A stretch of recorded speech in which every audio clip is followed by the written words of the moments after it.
নমস্কার বন্ধুরা, হতে চলেছে বিগত কয়েকশো বছরের মধ্যে ঘটে যাওয়া সূর্যগ্রহণের মধ্যে সবথেকে বড় সূর্যগ্রহণ, যাকে বলা হচ্ছে বলয়গ্রাস সূর্যগ্রহণ। টানা 6 ঘন্টা 4 মিনিট পর্যন্ত স্থায়ী থাকবে এই গ্রহণটি, যা অত্যন্ত গুরুত্বপূর্ণ ও প্রভাবশালী গ্রহণ, যার প্রভাবে দিন হবে রাতের মতো অন্ধকার।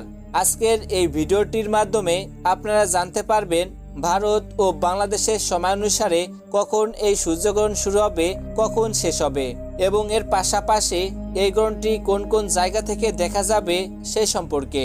আর হ্যাঁ, কে কোন জেলা থেকে এই ভিডিওটি দেখছেন তা অবশ্যই কমেন্ট করে জানিয়ে রাখবেন। তো চলুন এক নজরে দেখে নেওয়া যাক। বছরের এই দ্বিতীয়তম সূর্যগ্রহণকে কেন্দ্র করে যথেষ্ট সাড়া পড়ে গিয়েছে জনসাধারণের মধ্যে, কেননা বলা হচ্ছে বিগত কয়েকশো বছরের মধ্যে ঘটে যাওয়া সূর্যগ্রহণের মধ্যে সবথেকে বড় সূর্যগ্রহণ এটি, যার প্রভাব পড়বে সবথেকে বেশি। যে কোনো ভুল ত্রুটি হলেই কিন্তু জীবনে নেমে আসতে পারে চরম বিপদ। বিশেষ করে গর্ভবতী মহিলাদের কোনো ভুল করলেই চলবে না। তো প্রথমে চলুন দেখে নেওয়া যাক এই গ্রহণ চলাকালীন সময়ে গর্ভবতী মহিলারা ভুলেও যে কাজগুলো করবেন না সে সম্পর্কে। প্রথমেই উন্মুক্ত স্থান, অর্থাৎ গ্রহণ চলাকালীন সময়ে গর্ভবতী মহিলারা ভুলেও উন্মুক্ত স্থানে যাবেন না। এ সময়ে যতটা সম্ভব ঘরে থাকার চেষ্টা করবেন।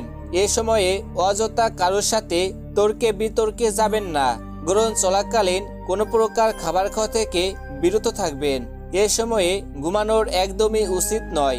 এর পাশাপাশি কোনো প্রকার কাটাছেঁড়া বা সেলাই ফোড়াই থেকে বিরত থাকবেন এবং পরিশেষে গ্রহণ শেষ হওয়ার পর স্নান করে নেবেন। স্নান করে যে কোনো দরিদ্র মানুষ কিংবা পশু পাখিদের খাবার দিয়ে সেবা করবেন। এর ফলে আপনার উপর গ্রহণের শুভ প্রভাব পড়তে পারে। বছরের এই দ্বিতীয়তম সূর্যগ্রহণটি বাংলাদেশের ঢাকা, সিলেট, চট্টগ্রাম, নোয়াখালী, পাবনা, খুলনা, রাজশাহী, কিশোরগঞ্জ, সুনামগঞ্জ প্রায় প্রত্যেকটি জায়গা থেকে দেখা যাবে এবং পশ্চিমবঙ্গের উত্তরবঙ্গ থেকে শুরু করে দক্ষিণবঙ্গের প্রায় প্রত্যেকটি জেলা থেকে দেখা যাবে বছরের এই দ্বিতীয়তম সূর্যগ্রহণটি। এই গ্রহণটি সংগঠিত হবে 2রা অক্টোবর 2024 বুধবার। ভারতীয় সময়ানুসারে গ্রহণটি শুরু হবে বেলা 9টা বেজে 13 মিনিটে এবং তা শেষ হবে বিকাল 3টা বেজে 17 মিনিটে। বাংলাদেশ সময়ানুসারে গ্রহণটি শুরু হবে বেলা 9টা বেজে 43 মিনিটে এবং তা শেষ হবে বিকাল 3টা বেজে 42 মিনিটে। তো বন্ধুরা, এই ছিল আমাদের আজকের ভিডিও। এমনই সব গ্রহণ সম্পর্কিত ভিডিওর আপডেট সবার প্রথমে পেতে হলে অবশ্যই চ্যানেলটিকে সাবস্ক্রাইব করে পাশে থাকবেন। সকলেই ভালো থাকবেন, সুস্থ থাকবেন।